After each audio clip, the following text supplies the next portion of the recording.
Literally 90% of the people I come across is talking about leaving America. I don't know why no one's talking about this, but there is a mass exodus of U.S. citizens from the United States. I don't know what makes me cry worse, our economy or this onion. The American people are being priced out of existence. Shalom. First, I start off by giving all glory and honor to Yahweh, Ba'ashem, Yahushai, Ba'ashem, Rakadash. Double honors to teachers, elders, and apostles of Great Millstone, likewise, brothers, put on this truth. Faithfully, fearlessly feeding the sheep unto brothers and sisters. Shalom. Today's lesson is titled, There is no escape from the judgment of the Lord, Yahweh, Ba'ashem, Yahushai. Now, in the opening clip, you see just a brief, clips of people complaining about, their life here in Great Babylon, America is meaningless, and they're looking to escape it by leaving Great Babylon, America. But what they don't understand is this is all part of prophecies that these judgments and curses are going to come on these places, leading to the end of Great Babylon, America, and the rulership of the so-called white man. And they shouldn't be amazed at this if they had been paying attention to the prophets testifying the truth that's written in these scriptures. This is the book of Habakkuk 2 and start verse 2, and it reads, And the Lord, Yahweh Shai, answered me and said, Write the vision and make it plain upon tables, that he may run that readeth it. For the vision is yet for an appointed time, but at the end it shall speak and not lie. Though it tarry, wait for it, because it will surely come. It will not tarry. Well, we're in that time right now where it's not tarrying. Okay, it's actually here. So we're closer to the time where this devil is really going to pull out those horns and show that he is the devil that the Bible speaks of. Okay, and clearly the actions that you've seen taking place here in Great Babylon, America, and the impact that it has on these other nations across the globe. Okay, we're in that time right now where the Lord is revealing, his plans, which is to take out the so-called white man and set up a righteous kingdom. I don't know why no one's talking about this, but there is a mass exodus of U.S. citizens from the United States. Look, I'm a real estate agent in Costa Rica. I help foreigners move abroad, move to Costa Rica, and make a life here. I've been getting a ton of stories from clients who are absolutely spent. I'm working with a psychiatrist who helps teenagers. And when I asked her why she wants to move to Costa Rica, she said, it's because I have lost all hope. Okay, this is Ecclesiastes 3, and start verse 1. It reads, To everything there is a season, and a time to every purpose under the heaven, a time to be born, and a time to die, a time to plant, and a time to pluck up that which is planted, a time to kill, and a time to heal, a time to break down, and a time to build up, a time to weep, and a time to laugh, a time to mourn, and a time to dance. And right now, we're in a time of great mourning, but at the same time, we're in a time of being built up. And who's being built up? The chosen ones, the 1/3 elect of Yasharallah, the house of David is being built up, while the house of Esau, is being brought down, and you have many of the people here in Great Babylon, America, including our 2/3, with the mentality that some way, somehow, there is an answer to what's happening, there is going to be better days to come, and we're letting you know, no, soon it will be a time to kill. And who's going to be executing those judgments? The Lord Yahweh Shemel Shai, through who? His left hand, the devil, Esau, the Edomite, the so-called white man. This man is not, in the mindset of building. He's only in the mindset of destroying. My husband and I were sitting on the porch this morning and we were just discussing the culture in the United States and how there's always this undercurrent of violence and hostility, and it's everywhere all the time, and you feel very vulnerable to it. And sometimes you don't really even know you're feeling it, but it's there. And I asked him, when you go to a movie theater, do you assess who's in the room and who might be a threat and who might be hiding something in their coat, and what you would do if they just stood up and started shooting? How are you going to get out of the room? How are you going to keep our boys safe? And he's like, yeah, I do. And I said, I do too. We never talked about that openly. And we both agreed, we do it all the time. This is the book of Matthew 24 and 12, and it reads, And because iniquity shall abound, the love of many shall wax cold. Let me read that again. And because iniquity, wickedness, shall abound in plenty all over the place, okay? Doesn't matter whether you're so-called black or so-called white or so-called Asian or so-called, Arabian, okay? People have wicked hearts. They have wicked mindset, okay? And you've seen it, being perpetrated, okay, through the line of Great Babylon America. Says, the love of many shall wax cold. Take a look at this. American dream used to be where you could afford things, where you could afford as a family to buy a house, pay for your groceries, get good health care, get child care so that you can work.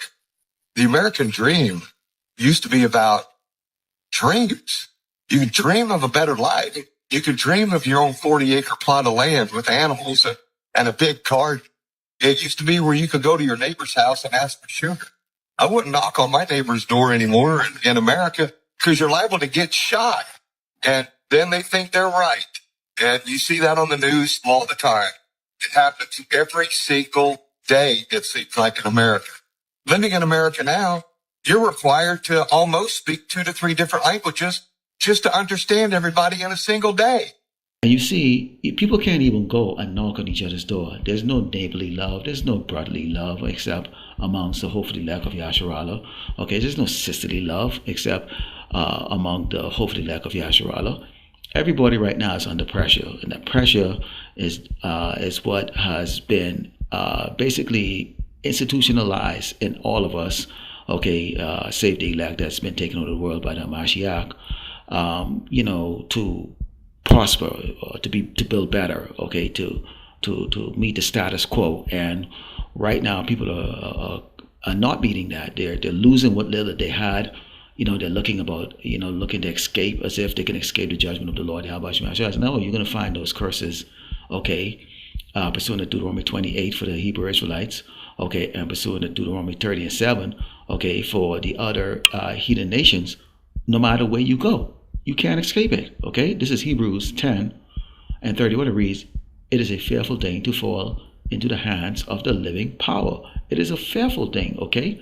And this is what's taking place right now is, okay, they say, every dog has its day. It's time to pay, okay, for what you have sold, okay? And this is what these people are not getting, okay? There is no solution when you get on a plane and leave and go overseas, or you run back across the border, okay? Because you're in your mind, you still have the mindset and the heart and the spirit of the Babylonians or the Egyptians, okay? The people that live here in Great Babylon, America, that remember the days of, doing great and everything was good. You could be as wicked as you want. You could do whatever you want. And you see the mirth, okay, is now not there anymore. It is, with the exception of a few people that may be living it up still, or they're pretending like they are, okay, you can see that there is an air of despair, okay, all around us, okay? This is Proverbs 11, verse 20 reads,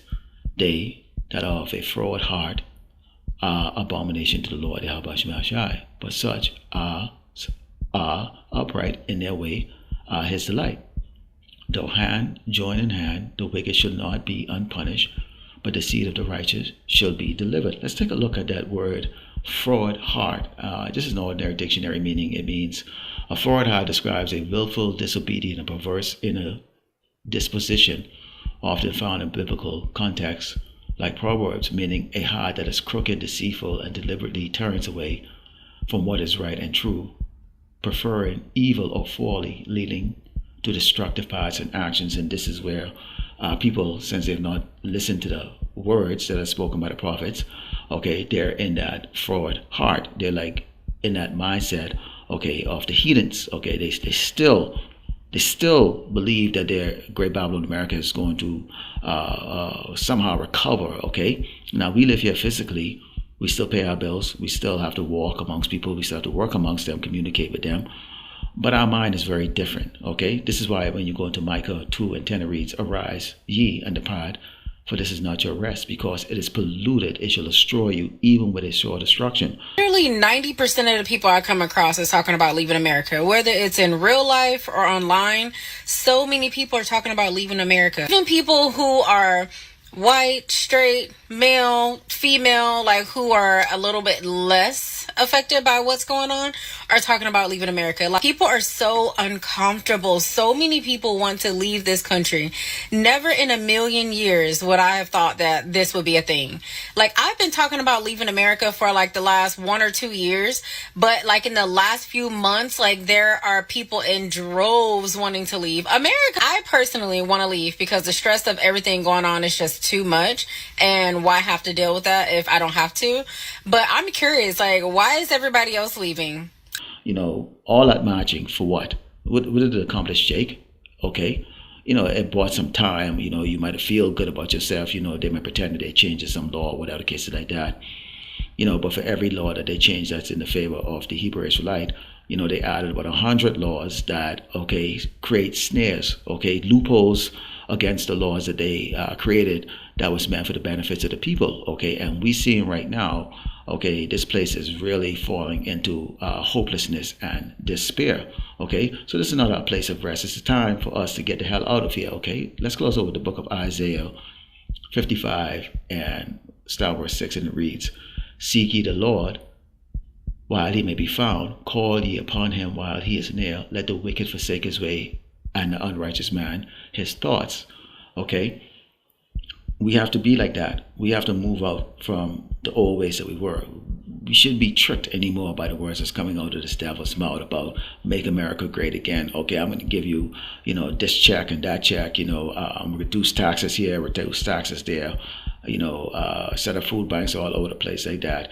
He's doing all of these things, putting you to sleep, keeping you in a trusting state of wickedness, rather than you turning to righteousness, and repenting, Let me read this actually in a New King James Version. It says, "Seek ye the Lord, Yahweh Shemashai, while he may be found, call upon him while he is near, let the wicked forsake his way, and the unrighteous man his thoughts," And let me go into the New International Version. It says, "Seek the Lord, Yahweh Shemashai, while he may be found, call on him while he is near, let the wicked forsake their ways, and the unrighteous their thought." All saying the exact same thing. Basically what? Repent, listen, take heed. All right? So there is no escape and from the judgment of the Lord Yahweh Shemashai. It's already been written. The people who are the chosen ones already been chosen. And those who are going to suffer destruction, and hardship and the plagues that is going to be coming upon this place, you're going to get it. And there's no escape out of the hands of the Lord Yahweh Shemashai. So Lord, will indeed, like was said, the Father, that goes for giving all glory and honor to Yahweh Ba'ashem, Yahweh Shai Ba'ashem, Shalom.